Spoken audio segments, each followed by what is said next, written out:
안녕하십니까? 인생의 복잡한 문제들을 말씀으로 단칼에 해결해주는 김종근 목사의 쾌도 남마입니다.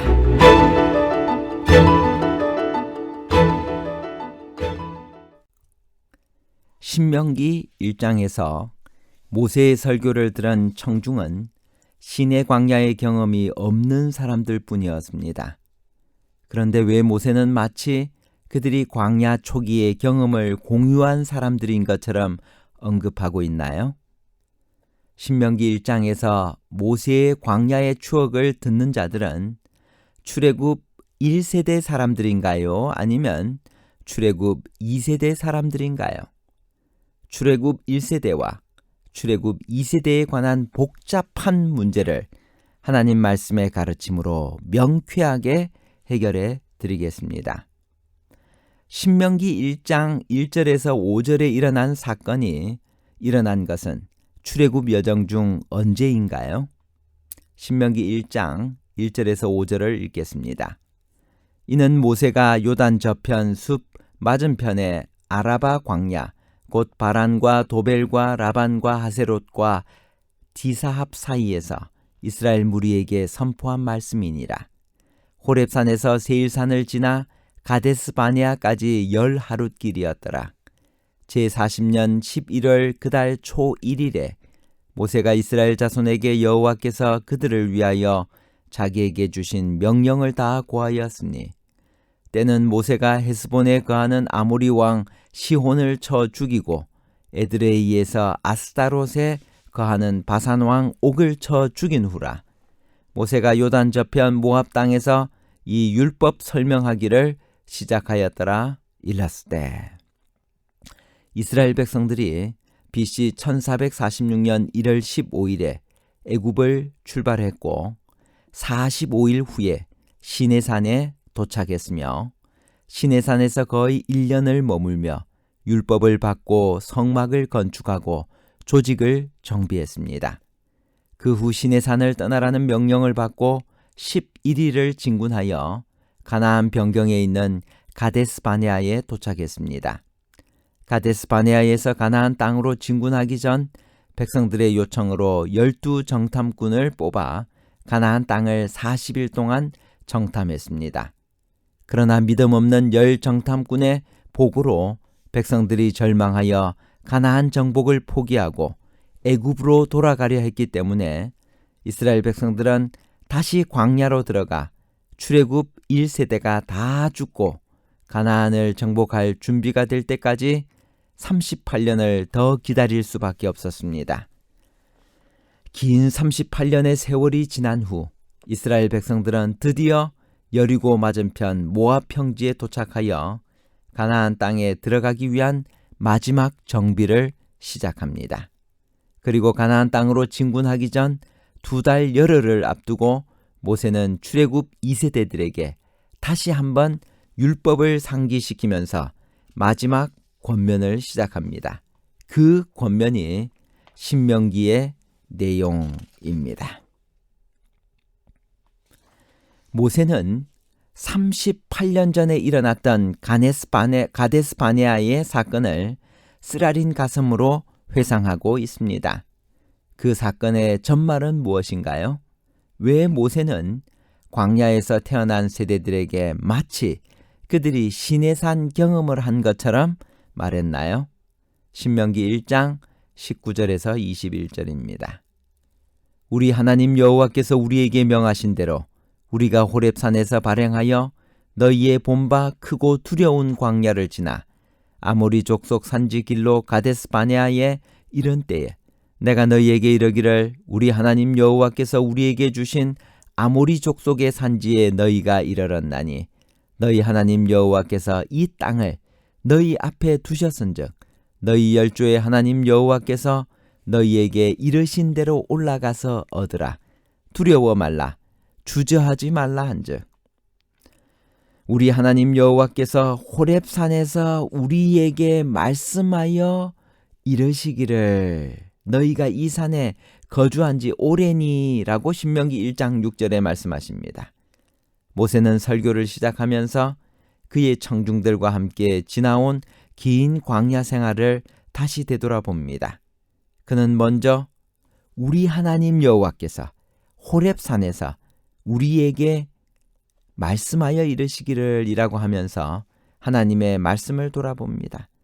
또 그때 내가 너희에게 말하여 이르기를 이라고 말하면서 자신이 했던 말도 회고합니다. 더 나아가 너희가 내게 대답하여 이르기를 이라고 하면서 백성들의 대답도 추억합니다.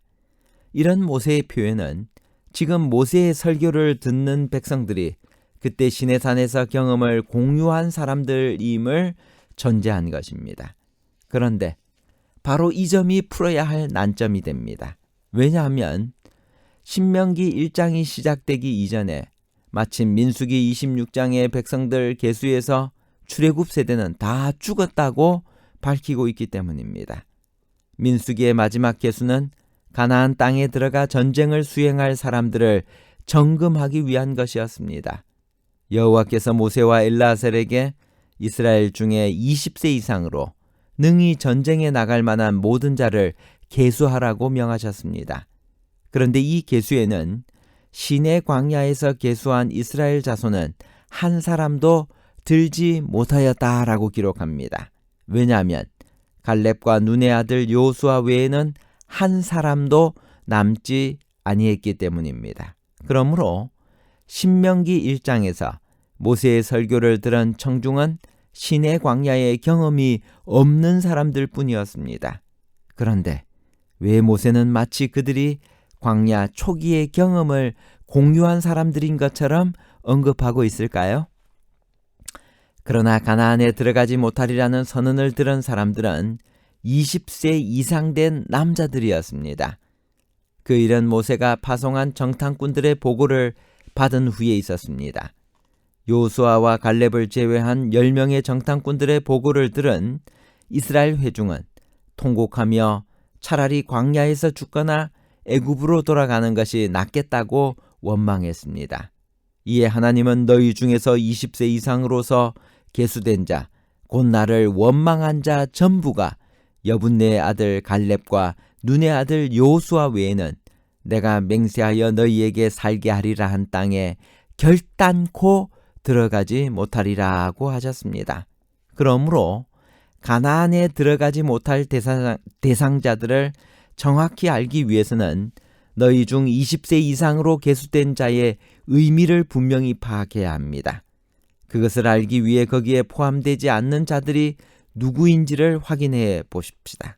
첫 번째, 거기에는 레위 지파가 포함되지 않습니다. 그들은 계수에 포함되지 않았어요.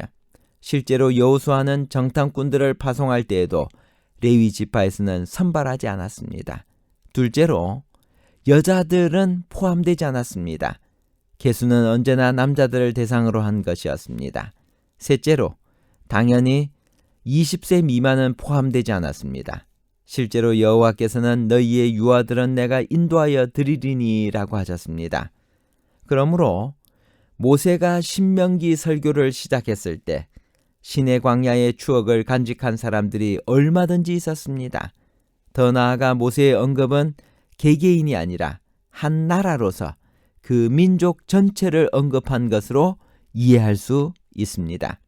다시 말해 선대와 후대 사람들을 구분하지 않고 마치 후대 사람들이 시내 광야의 경험을 한 당사자인들인 것처럼 표현한 것일 수도 있는 것입니다.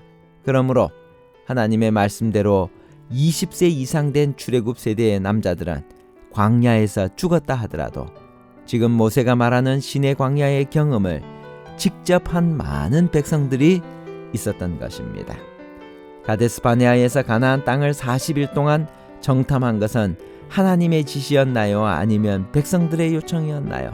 신명기 1장 22절 너희가 다 내 앞으로 나와 말하기를 우리가 사람을 우리 앞서 보내어 우리를 위하여 그 땅을 정탐하고 어느 길로 올라가야 할 것과 어느 성읍으로 들어가야 할 것을 우리에게 회복해 하자 하기에 정탐꾼을 보낸 것은 하나님의 지시가 아니었습니다. 백성들이 하나님의 약속을 믿지 못했기 때문에 그들의 요청에 의해서 그렇게 된 것입니다. 모세는 두려워하는 이스라엘 백성들에게 하나님이 어떤 분이라고 소개했나요? 신명기 1장 30절에서 33절에 보면 너희 앞서 행하시는 너희 하나님 여호와께서 애굽에서 너희를 위하여 너희 목전에서 모든 일을 행하신 것 같이 이제도 너희를 위하여 싸우실 것이며, 앞서 행하시는 하나님, 안으시는 하나님, 찾으시는 하나님, 지시하시는 하나님을 만날 수 있습니다. 결론입니다. 첫 번째, 신명기 1장에서 모세의 광야의 추억을 들은 자들은 출애굽 1세대 사람들 중 여자들과 20세 미만 백성들과 출애굽 2세대 사람들입니다. 두 번째, 가데스 바네아에서 가나안 땅 탐지를 요청한 자들은 이스라엘 백성들이었습니다.